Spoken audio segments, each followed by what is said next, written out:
Hi friends, welcome back to my channel. ఈరోజు మా ఊరికి దగ్గరలో ఉన్న చిన్న పల్లెటూరుని చూపిస్తానండి. ఈ ఊరు చుట్టూ అడవి, కొండలు, పచ్చని ప్రకృతి. ఆహా, వీళ్ళని చూస్తుంటే వీళ్ళు ఎంత అదృష్టవంతులు, ఇలాంటి ప్రకృతి మధ్యలో ఉంటున్నారండి. అసలుకి ఆ ఆ ఊరుని చూస్తుంటే కూడా చిన్నప్పటి జ్ఞాపకాలన్నీ గుర్తొచ్చాయండి. ఆ బర్ల కొట్టాలు, ఆ ట్రాక్టరు, ఆ ఇల్లులు, ఆ బోరింగు, ఇవన్నీ చూస్తుంటే మా చిన్నప్పటి రోజులు గుర్తొచ్చాయి. అసలు ఇప్పుడు ఇలాంటి బోరింగుల్ని చూడడం కూడా అరుదే కదండి. అసలు ఈ మధ్య ఎక్కడా కనపడట్లేదనే చెప్పాలి. అసలు ఆ చిన్న దూడల్ని చూస్తుంటే మా బాబు మాత్రం బాగా ఎంజాయ్ చేశాడు. చాలా బాగుందండి ఊరు మాత్రం. ఎంత ప్రశాంతంగా ఉందంటే ఊరు, పిల్లల అరుపులు, ఆటలు పాటలు, మన రోడ్డు మీద ఈ రణగొణ ధ్వనులు ఇలాంటివి ఏమీ లేవండి. అసలు చాలా బాగుంది. అక్కడ చిన్న షాప్ ఉందండి. ఈ పిల్లలకు మాత్రమే స్నాక్స్ అలాంటివి దొరుకుతాయంట, ఏమీ దొరకవంట ఎక్కువ. వీళ్ళు ఏమి కావాలన్నా కానీ తెచ్చుకోవడానికి 5 కిలోమీటర్ల దూరం వెళ్ళి తెచ్చుకోవాలంటండి. స్కూల్ కూడా చాలా దూరం అంట, 3 కిలోమీటర్ల వరకు దూరం ఉంటుందంటండి. వాళ్ళు చెప్పారు, ఆ పిల్లలతో మాట్లాడితే చెప్పారండి. మా బాబు అక్కడున్న షాప్లో వాడికి నచ్చిన ఏవో 2-3 రకాలు తీసుకున్నాడండి. అవి కూడా చిన్నప్పుడు తిన్నవే ఇక్కడ దొరికాయి చాలా రోజుల తర్వాత. అక్కడైతే ప్రతి ఒక్క ఇంటికి కోళ్ళు, ఆవులు, గేదెలు కామన్గా ఉన్నాయండి. ప్రతి ఒక్క ఇంట్లో కూరగాయల మొక్కలు పెంచుతున్నారు. అసలుకి వాళ్ళు ఎంత ఆర్గానిక్ కూరగాయలు తింటున్నారంటే ఇవన్నీ మనం మిస్ అయిపోయామండి. అసలుకి చిన్న కోళ్ళ గూళ్ళు చూడండి, అన్నీ మంచిగా ఇటుకలతోనే కట్టారు.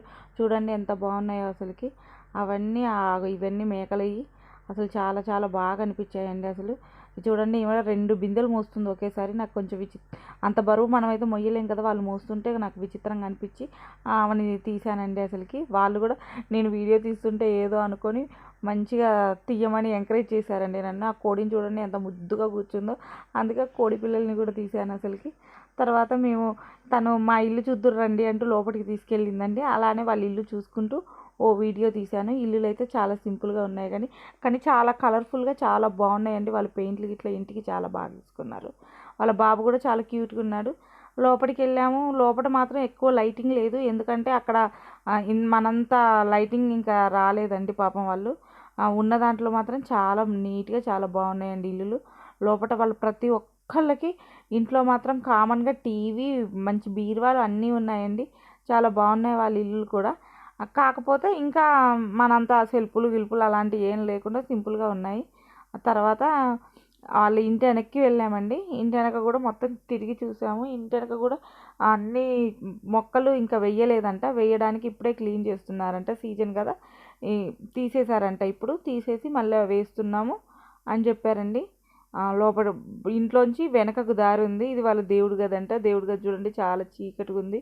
ఇక్కడ దేవుడు కూడా నాకైతే ఏం కనపడలేదు. ఆ చీర వెనుకొని ఉంటారు. ఇంకా నేను లోపలికి వెళ్ళి చూడలేదు, వాళ్ళు చూడమనలేదు, అందుకని నేను చూడలేదండి. తర్వాత వాళ్ళు తన ఇల్లుని వీడియో తీసుకుంటుంటే చాలా హ్యాపీగా ఫీల్ అయ్యింది. వాళ్ళు నాకు తాగడానికి మంచినీళ్ళు కూడా ఇచ్చారండి. కాకపోతే అది వీడియో తీయడానికి ఎవరు లేరు, నేనే వెళ్ళాను కాబట్టి నేను అది తీయలేకపోయాను. మంచినీళ్ళు కూడా ఇచ్చారు. తర్వాత వాళ్ళ ఇంటి వెనక వెళ్ళామండి. ఇంటి వెనక ఒక పొయ్యి ఉంది. మంచిగా చుట్టూ ఇప్పుడు అంతా క్లీన్ చేస్తున్నారంట మొక్కలు వేసుకోవడానికి. ఈ పెరడు మొత్తం తర్వాత ఒక 2 నెలల తర్వాత వస్తే పెరడు మొత్తం మొక్కలతో నిండిపోద్దని చెప్పారు. అలానే వాళ్ళ ఇంటి చుట్టూ చూడండి, మొత్తం వెనక మొత్తం అడివేనండి అసలుకి. వాళ్ళు అసలు మనం ఇన్ని రకాలుగా అన్ని సదుపాయాలు ఉన్నా కానీ ఏదో తక్కువైనట్టు ఫీల్ అవుతాం. వాళ్ళు మాత్రం ఇలాంటి ఇళ్ళల్లో చాలా హ్యాపీగా తృప్తిగా ఉన్నారండి. అసలుకి వాళ్ళని చూస్తుంటే మాత్రం నిజంగా ఏ పాము వస్తుందో ఏ తోలు వస్తుందో ఏది ఏ బెడద లేకుండా ఉన్నారండి. అసలుకి చూడండి, 6 బయట వంటలు చేసుకుంటున్నారు. ఏదో అన్నానికి ఎసరు పెట్టారు. అసలు నేను ఇలాంటి చిన్నప్పుడు చూశానండి. మా ఇంటి దగ్గర మా అమ్మ కూడా బయట పొయ్యి పెట్టి వండేది. కాకపోతే అది మనకి ఇంట్లోనే ఉండేది. కాకపోతే వీళ్ళు మాత్రం 6 బయటే వండుకుంటున్నారు. చాలా సరదాగా మాట్లాడారండి. వాళ్ళందరూ కలగలుపుగా మాట్లాడారు. చాలా హ్యాపీగా అనిపించింది వాళ్ళతో మాట్లాడుతూ ఉంటే. మంచిగా అసలు ఏ స్వార్థం వాళ్ళకి ఏది లేదండి. వాళ్ళకి అడిగిన దానికల్లా మంచిగా సమాధానం చెప్పారు. వాళ్ళు కూడా నన్ను అడిగారు, మీరు ఎక్కడి నుంచి వచ్చారు, ఎక్కడి నుంచి అని. మా వారు హాస్పిటల్లో చేస్తారంటే మేము వచ్చినప్పుడు చూడాలి అన్నట్టు కూడా మాట్లాడారు. చాలా సరదాగా అనిపించింది వాళ్ళతో మాట్లాడుతూ ఉంటే.